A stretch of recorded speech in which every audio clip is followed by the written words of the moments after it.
একই কাজ বারবার করার ব্যাপারটা হলো লুপ।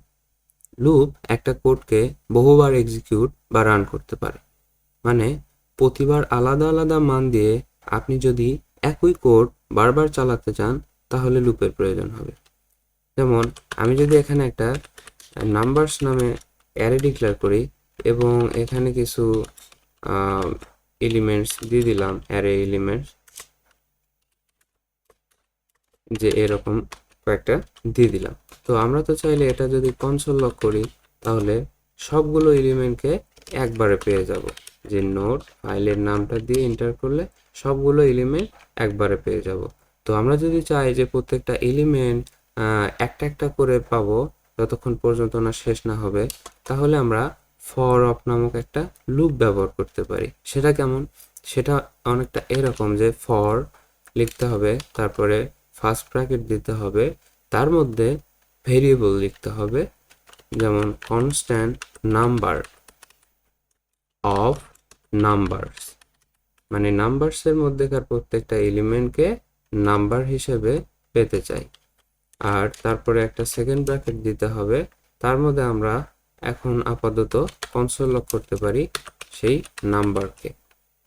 তো এখন এটা যদি আমরা রান করি তাহলে কি দেয় দেখেন, নোড ফাইলের নাম ইন্টার চাপ দিলাম, এখানে কিন্তু প্রথম কনসোল লকটা দিচ্ছে এই যে এইটা, তারপরে এই ফরের মধ্যেকার কনসোল লকটা দিচ্ছে এরকম যে একটা একটা করে পেয়ে গেছে, যে 3 5 7 8 9 12 এরকম একটা একটা করে দিছে যতক্ষণ পর্যন্ত না শেষ না হচ্ছে। তো এইটা কিভাবে হইলো এখন আমরা একটু বুঝি। ফর মানে তো জন্য, যেমন ফর রহিম, ফর করিম, রহিমের জন্য, করিমের জন্য এটা করো, এটা বা ওটা, এরকম তো ফর। তারপরে কনস্ট্যান্ট নাম্বার, একটা ভেরিয়েবল আর কি। তো নাম্বারসের মধ্যে, নাম্বারস এই অ্যারের মধ্যে, নাম্বারসের মধ্যে যতগুলো উপাদান আছে প্রত্যেককে আমরা নাম্বার নামক নাম্বার নামে আর কি পেতে চাই। মানে নাম্বারসের প্রত্যেকটা এলিমেন্ট, নাম্বারসের প্রত্যেকটা এলিমেন্টকে নাম্বার নামক ভ্যারিয়েবলে রাখা হচ্ছে এবং সেটা কনসোল লক করা হচ্ছে। আমরা যদি আরেকবার আরেকটা উদাহরণ দিয়ে দেখার চেষ্টা করি, যে আমি এখানে একটা ভেরিয়েবল ডিক্লেয়ার করলাম, আপাতত এটা কনসোল লক করে রাখলাম। এখন যদি আমরা আবারও লিখি যে এটার স্ট্রাকচারটা কেমন হবে, যে ফর লিখতে হবে, তারপর ফার্স্ট ব্র্যাকেটের মধ্যে কিছু একটা লিখতে হবে, তারপরে সেকেন্ড ব্র্যাকেটের মধ্যে কিছু একটা লিখতে হবে।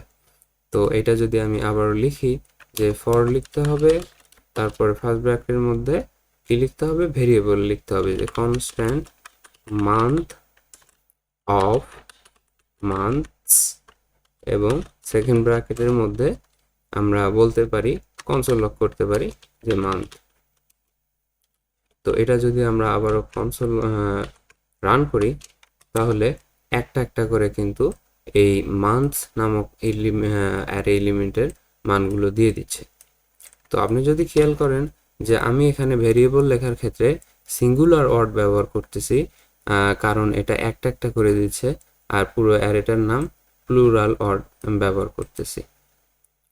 তো এরকম, তো এই যে এলিমেন্টগুলো একটা একটা করে দিচ্ছে যতক্ষণ পর্যন্ত না শেষ হচ্ছে আর কি।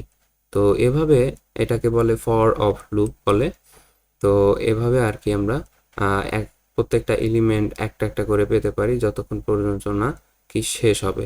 এটা কিভাবে লেখে, ফর লিখতে হয়, ফার্স্ট ব্র্যাকেটের মধ্যে ভেরিয়েবলের নাম লিখতে হয়, ভেরিয়েবলের নাম আপনি যে কোনো কিছু দিতে পারেন, যেমন আইটেম, সিঙ্গেল আইটেম বা এলিমেন্ট, যে কোনো কিছু দিতে পারেন।